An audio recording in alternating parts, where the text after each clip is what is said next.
Rajshahi varsity 2022-23-এর এই কোশ্চেনটা খেয়াল করো। দেখো এটা কিন্তু হাতে করতে হইলে, কারণ তুমি যদি লিখে লিখে করতে চাও রিটেন প্রসেস তোমার অনেক টাইম লাগবে। বাট আমি তোমাকে এমন একটা হ্যাক্স বলে দেবো যেটা তুমি অ্যাপ্লাই করলে 10 থেকে 30 সেকেন্ডের মধ্যে তোমার অ্যান্সার বের করতে পারবা, ঠিক আছে? তো সবাই ভালো করে খেয়াল করো। দেখো এটা কিন্তু তুমি অনেক টাইম সেভ করতে পারবে এখানে। সো দেখো ভাই এখানে কি বলতেছে আসলে। তো বলতেছে কোন বৃত্তটা এই বৃত্ত এবং এই বৃত্তের ছেদবিন্দু দিয়ে যায় এবং যার কেন্দ্র এই রেখার উপর অবস্থান করে। ঠিক আছে, ভালো করে শোনো।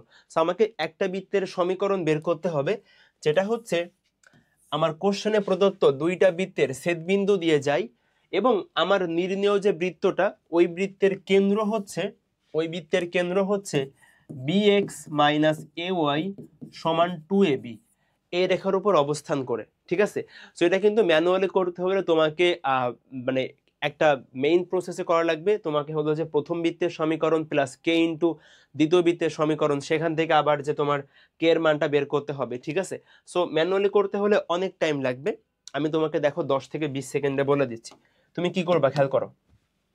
সো আমি যে বৃত্তের সমীকরণটা বের করব, ওই বৃত্তের কেন্দ্রটা খেয়াল করো, ওই বৃত্তের কেন্দ্র কিন্তু এই রেখার উপর অবস্থান করে, তাই না? হ্যাঁ ভাইয়া। সো আমি দেখব অপশনের কোন বৃত্তের কেন্দ্র, আবার শোনো, আমি দেখব অপশনের কোন বৃত্তের কেন্দ্র এটাকে সিদ্ধ করে। দেখো বৃত্তের কেন্দ্র যদি এই রেখার উপর অবস্থান করে, তার মানে কিন্তু অবশ্যই কেন্দ্রটা রেখাটাকে সিদ্ধ করবে। সো আমি দেখব অপশনের কোন বৃত্তের কেন্দ্র এই রেখাটাকে সিদ্ধ করে। চলো চেক করি। দেখো ভাইয়া এই বৃত্তের কেন্দ্র কত বলো? এই বৃত্তের কেন্দ্র হচ্ছে -3a/2 -b/2। তুমি দেখো তো এই সমীকরণের বাম পাশে বসালে কত আসে খেয়াল করো। আমি এখন টেস্ট করতেছি এই নাম্বারটা। সো এখানে আমার সমীকরণের বাম পাশে কি আছে? bx - ay। আসো, তাহলে সিদ্ধ করা মানে হচ্ছে এক্স হলো ভুজের মান, ওয়াই হচ্ছে কোটির মান। আসো, তাহলে এক্স এর মান বসাও, ওয়াই এর মান বসাও, এ ওয়াই। সো ওয়াই এর মান হচ্ছে b/2। দেখো এটা কিন্তু যদি আমি ক্যালকুলেশন করি 2ab এর সমান হচ্ছে না। সিদ্ধ করা মানে কি? সিদ্ধ করা মানে হচ্ছে এই পয়েন্টটাকে আমি রেখার বাম পাশে বসাবো, বাম পাশ সমান ডান পাশ হতে হবে। তো দেখো আমি যদি এই পয়েন্টটাকে রেখার বাম পাশে বসাই, বাম পাশ ডান পাশ সমান হচ্ছে না, তো এটা বাদ, এটা ভুল। বি নাম্বার ট্রাই করি, চলো। দেখো তো বি নাম্বারে কি আছে। বি নাম্বারে আমার কেন্দ্র হচ্ছে 3a/2 কমা -b/2। দেখো তো বি নাম্বারটা ট্রাই করে দেখি ভাইয়া। আচ্ছা এখানে মাইনাস কিন্তু একটা হবে, -b/2। দেখো তাহলে বি নাম্বারটা ট্রাই করে দেখি, চলো। তাহলে bx, এটা আসলে মুখে মুখে করা যায়, বুঝছো? আমি তো জাস্ট তোমাদের মানে দেখানোর জন্য লিখে করতেছি। -a y, দেখো a ইন্টু ওয়াই এর ভ্যালু হচ্ছে -b/2। দেখো তো এখানে কত আসে। এখানে কিন্তু 2ab আসতেছে। দেখো ভাইয়া তুমি এখানে ক্যালকুলেশন করো, 3ab প্লাস ab, 4ab/2, তার মানে 2ab। তাহলে দেখো বি নাম্বার অপশনটা আমাকে সিদ্ধ করতেছে।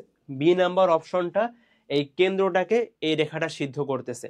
তাহলে অ্যান্সার কোনটা? বি নাম্বারটা। তুমি চেক করে দেখবা সি আর ডি সিদ্ধ করবে না, সি আর ডি সিদ্ধ করবে না। সো একমাত্র বি নাম্বার অপশনের যে কেন্দ্র আছে সেটাই আমার এই রেখাটাকে সিদ্ধ করে। তাহলে অ্যান্সার কোনটা? বি নাম্বারটা। ঠিক আছে, দেখো ভাইয়া এটার কিন্তু কেন্দ্র যা, দেখো এই সি আর ডি এর কিন্তু কেন্দ্র আলাদা জিনিস। সি আর ডি এর কেন্দ্র কিন্তু আলাদা জিনিস, তো কখনোই কিন্তু সিদ্ধ করবে না। ওটা এই পয়েন্ট থেকে শুধুমাত্র সিদ্ধ করবে। সো আমি কি করলাম, সামারি করে শোনো। সামারি হচ্ছে তুমি যেটা করবা, তুমি হচ্ছে এখানে যেহেতু বলতেছে আমার এই আমার নির্ণয় বৃত্তের কেন্দ্রটা এই রেখার উপর অবস্থান করে। সো আমি দেখব অপশনের কোন বৃত্তের কেন্দ্র এই রেখাটাকে সিদ্ধ করে। সো আমি দেখতেছি বি নাম্বার অপশনের যে কেন্দ্রটা, ওই কেন্দ্রটা আমার এই রেখার সমীকরণটাকে সিদ্ধ করে। তার মানে অ্যান্সার কোনটা? বি নাম্বারটা। আশা করি সবাই বুঝতে পারছো। এরপরে যদি কারো কোনো সমস্যা থাকে, তুমি হচ্ছে আমার ফেসবুক পেজে নক করলেই হবে, আমি তোমাকে ম্যাক্সিমাম হেল্প করবো ইনশাল্লাহ। একটা ছোট অ্যানাউন্সমেন্ট, তোমরা জানো ঢাকা ভার্সিটি অ্যাডমিশন পরীক্ষায় তুমি প্রতিটা এমসিকিউ অ্যান্সার করতে মাত্র 45 সেকেন্ড সময় পাবা। এবং অ্যাডমিশনের প্রত্যেকটা জায়গায় আমাদের কিন্তু ম্যাথ পার্ট অ্যান্সার করতে অনেক বেশি টাইম লাগে। বাট তুমি যদি একটা চ্যাপ্টারের সকল এমসিকিউ হ্যাক্স, সকল কনসেপ্ট, সকল এমসিকিউ শর্টকাটস জেনে চাইতে পারো, তুমি অনেক ফাস্ট অ্যান্সার করে দিয়ে আসতে পারবা। তুমি অনেকের চাইতে ওখানেই আগায় যাবে ইনশাল্লাহ। সো তোমার এই কাজটা সহজ করার জন্যই আমার ভার্সিটি ম্যাথ প্রাইভেট ব্যাচ। তো এখানে আমরা দুইটা ফেজে পড়াশোনা করব। তো ফার্স্ট ফেজে তুমি পাবা হচ্ছে question bank analysis master class.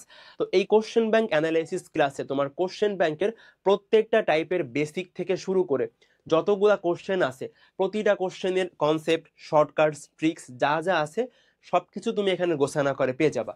এবং ক্লাস করার পরে তোমার যদি কোনো ডাউট থাকে তুমি সরাসরি আমাকে পার্সোনালি নক করে সেটা সলভ করতে পারবে ইনশাল্লাহ। আর ফেজ টুতে আমরা হচ্ছে রিভিশন করব। সো রিভিশনের জন্য আমি তোমাকে একটা চ্যাপ্টারের মোস্ট ইম্পর্টেন্ট টপ 100 এমসিকিউ এর একটা ক্লাস দেবো ইনশাল্লাহ। তুমি যদি এটা করো তোমার একটা চ্যাপ্টারের সকল এমসিকিউ টাইপ হয়ে যাবে, তোমার সব কিছু একবার রিভিশন হয়ে যাবে এবং দেখা যাবে এখান থেকে পরীক্ষায় সরাসরি কোশ্চেন আসতেও পারে। সো এর সাথে সাথে আমরা রিটেন ক্লাস বা সাজেশন ক্লাস ইনশাল্লাহ দিব। আর হচ্ছে এখানে তো mentorship, personal mentorship, guideline session সব কিছু থাকবে ইনশাল্লাহ। তো তুমি একসাথে সব কিছু এখানে গোছানো করে পেয়ে যাবা। আর কেউ যদি অনলাইন বা অফলাইনে পার্সোনালি অথবা ব্যাচে পড়তে চাও, তুমি আমাকে নক করতে পারো। সো তুমি এসএসসি, এইচএসসি বা অ্যাডমিশনের যে কেউ চাইলে পড়তে পারবা, ফিজিক্স, কেমিস্ট্রি, ম্যাথের যে কোনো সাবজেক্ট। সো আমি সব কিছুর ডিটেলস ডেসক্রিপশন এবং কমেন্টে দিয়ে দিব। তুমি আমাকে আমার ফেসবুক পেজে নক করলেও হবে ইনশাল্লাহ, আমি তোমাকে সব কিছু ভালো করে বলে দিব।